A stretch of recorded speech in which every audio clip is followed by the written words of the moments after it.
guys, welcome back to Great Lakes Junction. Tonight I'm making some chicken stew. It's a little damp and cool outside, so I thought what a better way to warm everybody up. So I thought I'd bring you along and let you see how I do it from scratch. I have 3 chicken legs and thighs. I've taken the skin off because it does create a lot of fat in your stew when you're cooking the meat off the bones. So that's the only thing I've done. They're not too thick.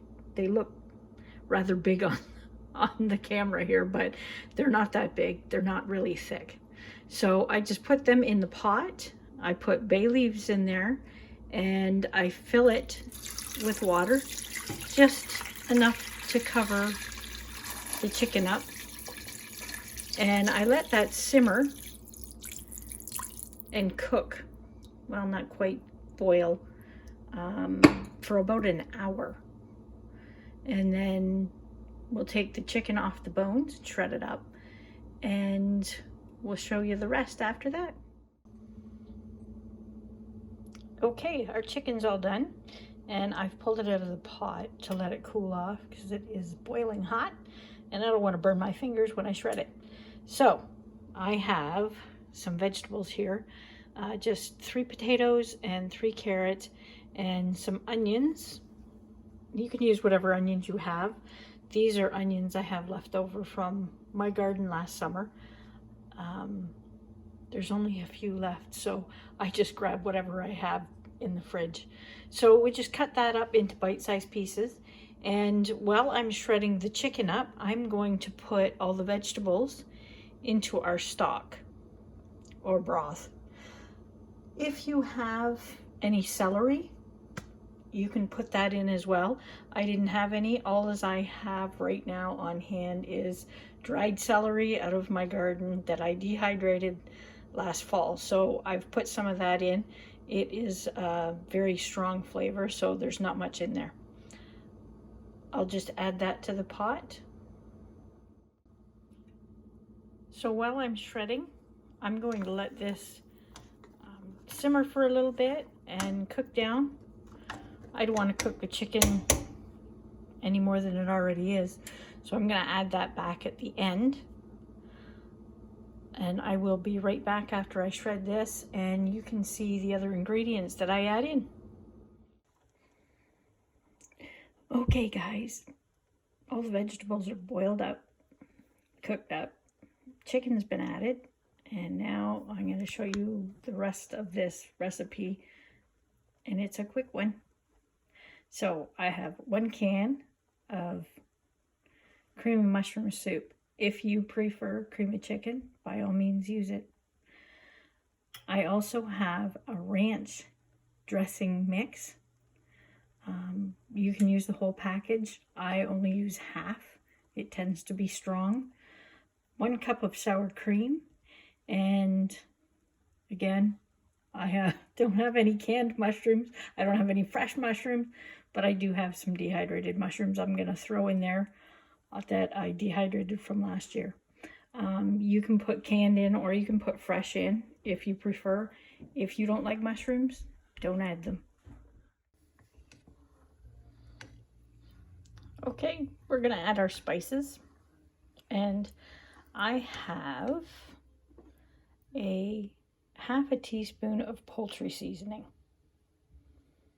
Some people don't like this. If you don't like it, don't add it. This is a really simple recipe. You can omit things or add things to your liking. I have onion powder. I'm going to add about a teaspoon of that, maybe 2.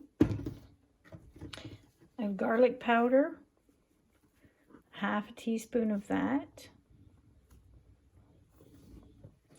And I have parsley flakes. And again, if you don't like them, don't add them. I like them, so I put in probably 2 tablespoons in there. And that's it. If this is not thick enough, you can thicken it up with some cornstarch or some flour and water mixed together, and just throw it in there and let it thicken up a bit.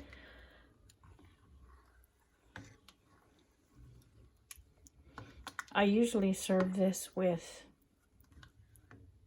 biscuits that I make. I'll have to do another video and show you how those biscuits work. It's an old recipe that has been handed down in my husband's family.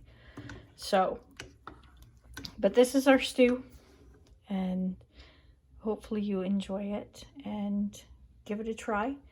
If you don't like cooking chicken like I did at the beginning, you can use leftover chicken, or you can get a rotisserie chicken from the grocery store and just shred that up and use a chicken broth that you buy at the store or that you make yourself, or a chicken soup starter, that the powdered stuff that you, or the cubes that you just add water to, you can start it with that as well. So, and I almost forgot to add mixed vegetables. I just throw in about a cup and mix that in. They're frozen, so they take no time at all to thaw and cook down a bit. As you can see, it's becoming very thick, and it is so good. I wish you had smell-o-vision. It smells fantastic in here. So, hope you enjoy this, and I hope you try it out. Like, share, and subscribe to our videos, and we will see you next time. Bye for now.